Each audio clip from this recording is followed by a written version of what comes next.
Assalamualaikum warahmatullahi wabarakatuh. Perkenalkan, nama saya Lia Sasmita, NIM 2103011197, Prodi PGSD 4D.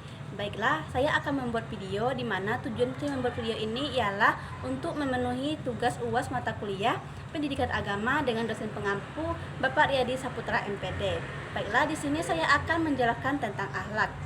Konsep akhlak. Secara umum, akhlak dipahami sebagai sikap, tingkah laku, dan performance dari nilai, adat, dan lain sebagainya. Akhlak merupakan suatu sifat yang melekat pada diri seseorang yang tercermin dari tindakan dan perbuatan orang tersebut dalam kehidupannya sehari-hari.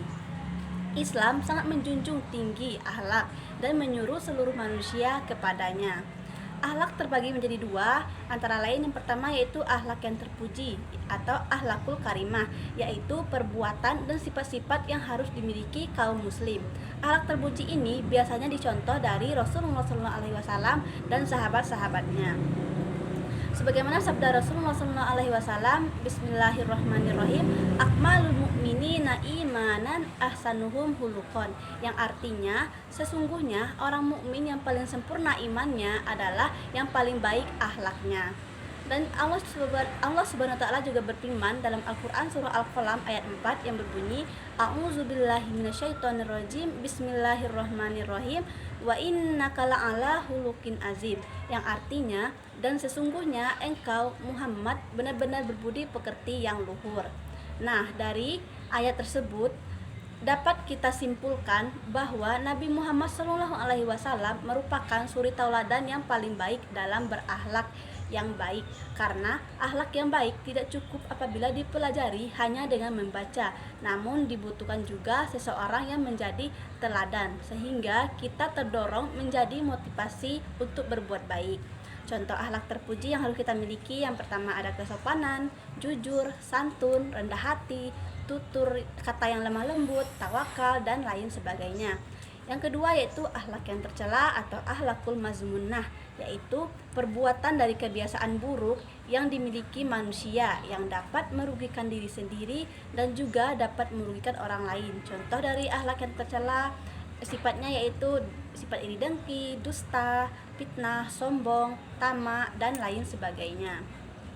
Yang berikutnya yaitu aplikasi akhlak. Yang pertama ada akhlak kepada Allah Subhanahu wa taala yang terdiri dari yang pertama syukur. Syukur yaitu mengungkapkan rasa terima kasih atas karunia yang telah diberikan oleh Allah Subhanahu wa taala. Yang kedua tasbih adalah mensucikan Allah dari segala nama. Yang ketiga istighfar adalah minta ampun kepada Allah Subhanahu wa taala atas dosa-dosa yang telah dilakukan.